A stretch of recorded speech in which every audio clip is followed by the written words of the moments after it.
Hello, and welcome to the Gifted in Real Life podcast. Today, we have a very special guest, Mr. Kyle King, who is a well known author. He's authored over 7 or 8 books, and he is going to engage us in a dynamic conversation today. You won't want to miss this episode. So, without further ado, Kyle, welcome. Thank you. Thank you so much for having me on. I'm super excited about this conversation. I really am. One, because I have absolutely no idea what we're going to be talking about. And two, I'm really just impressed about how you've continued to prevail, your excellence as a professional as well, and how you're doing so much for our educational system. Thank you. Thank you for that. For sure. So, before we get started, if you wouldn't mind, would you just give us a brief introduction about who you are and what it is that you do? Of course, who I am outside of titles is a father to a beautiful and lovely and smart 6-year-old. His name is Carter. I'm a man of God. I'm a man of my faith. I like to say that I'm a vessel. So where I am today and how I'm serving people today on earth may be completely different than where I was years ago. And then another thing is I'm a learner and I'm a lover because I truly have a passion for advancing people because I love people. I love to see people grow. So I learn as much as I can and I execute as much as I can so that I can invest in people in our communities. Now, what I do with all of those different things is I run an online education company. We have roughly 40,000 students on our platform. And I have a school that I own as well. And I also have another company that helps entrepreneurs, executives, and experts learn how to write, publish, and market their book so that they can scale their business through storytelling. Wow, that's a lot, Kyle. That's a lot. Definitely. So I'm sure you all can see why I'm excited to speak with him today because of all that he is and all that he does. So on our podcast, we typically talk to parents or counselors or anyone who works with gifted learners and help them to sort of launch in life. Anyone who helps them to achieve their goals, to achieve success in life. And so today's conversation, I want to have you talk about some things that have impacted you. And I also want you to offer guidance on those young people who are in this category. And you don't have to be gifted to appreciate this, but one of the things that I like to share with our audience is the fact that a lot of parents who have gifted learners take the time to curate their educational experience, right? They sort of do the best that they can to tailor fit their needs, their interests, their strengths, and their weaknesses.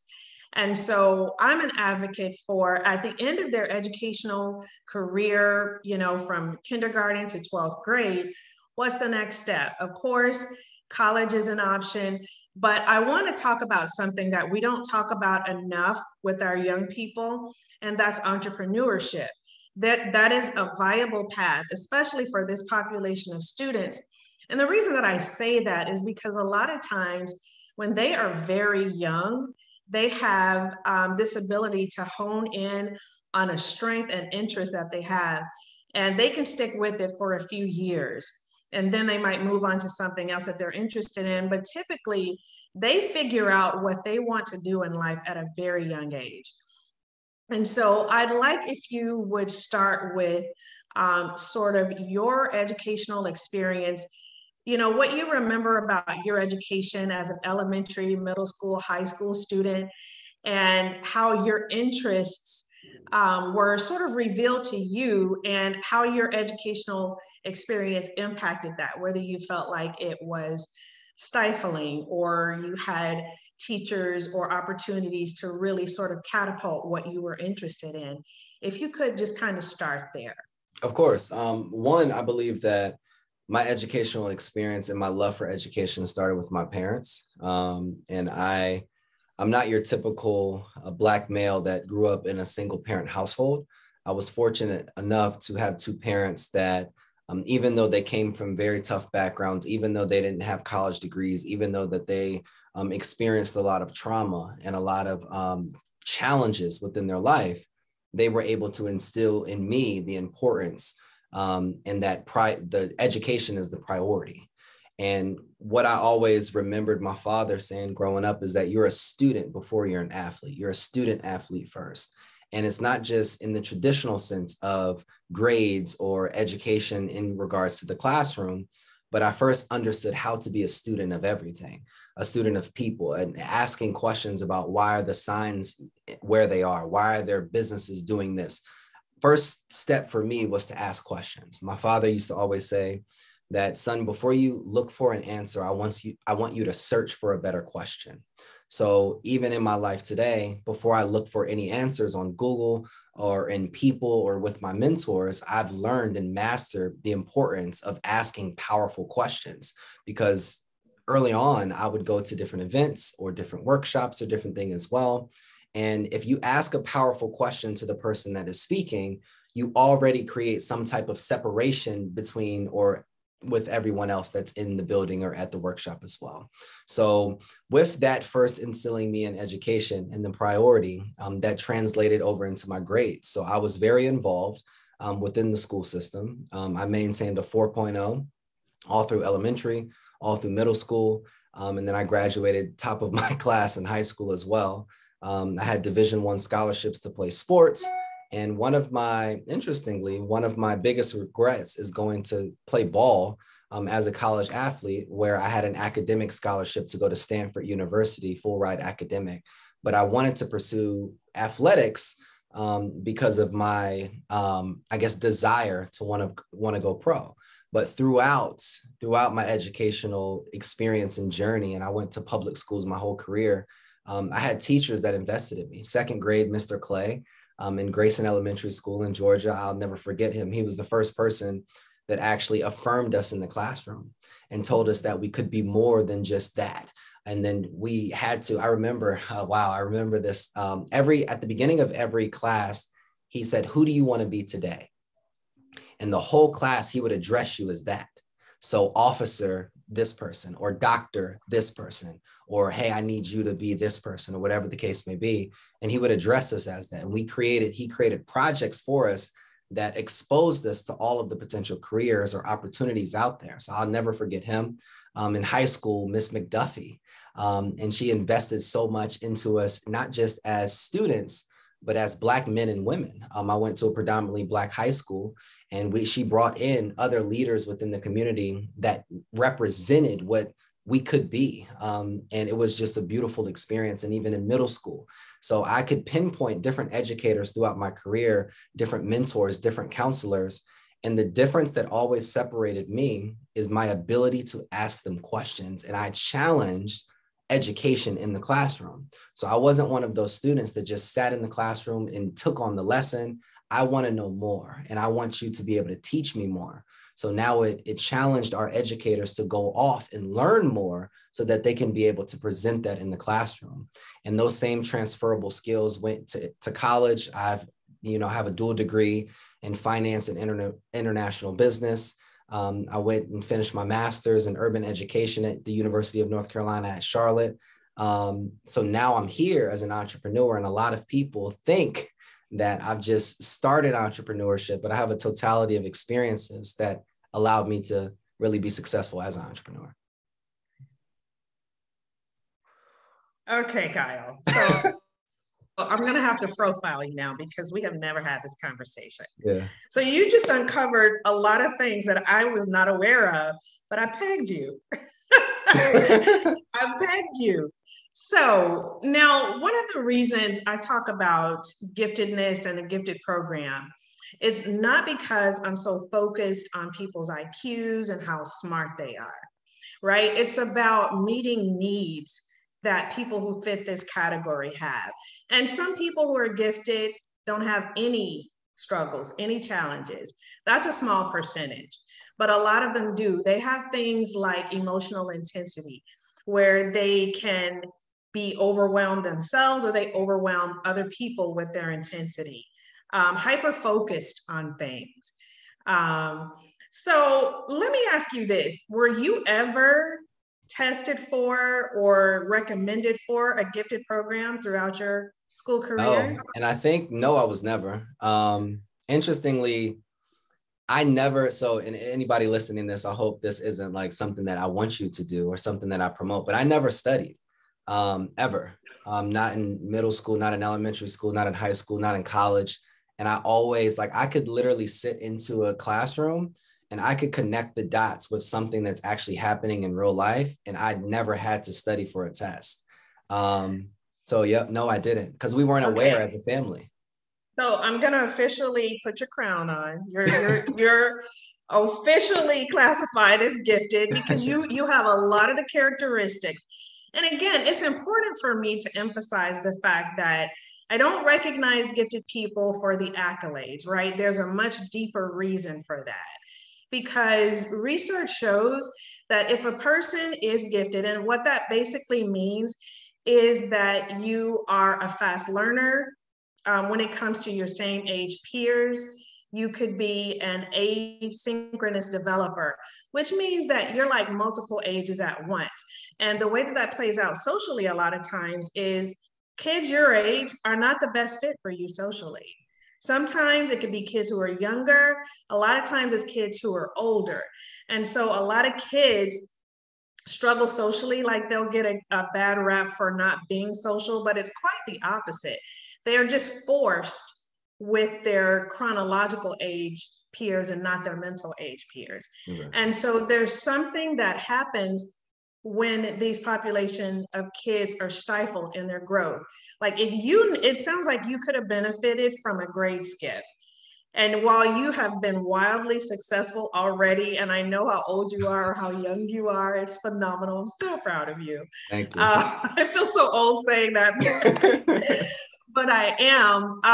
The point is, these programs were meant to give you access and exposure to things that are going to benefit you in life, things that are going to feed you in life. And it's just a mission and a passion for me to make sure that individuals who fit this criteria, who have this need, get it met. And oftentimes in the community of African Americans, we get left out of this equation. I was not identified either. And I'm not saying that I'm gifted one way or the other. I really don't care. But I wasn't even allowed to be tested. My mom has 5 degrees. She skipped a grade, highly educated. My children have these characteristics. Even my husband does, but my husband wasn't tested either, and he's brilliant. So it's something that's actually common in our community that is a well-kept secret, but a lot of times we're left out of these opportunities. Wouldn't it be great if we could have the exposure to curriculum that's going to feed our minds? I mean, that's how you end up with people who are on the cutting edge of innovation and all these different things that are going to serve you in life. For those who don't get the opportunity to be identified, who don't get to have a seat at the table as a student, so to speak, they can end up dropping out of school because they are so bored. Like, I already understand this. Why do I have to sit through this? Again, they check out in all sorts of ways. A lot of this population can end up incarcerated.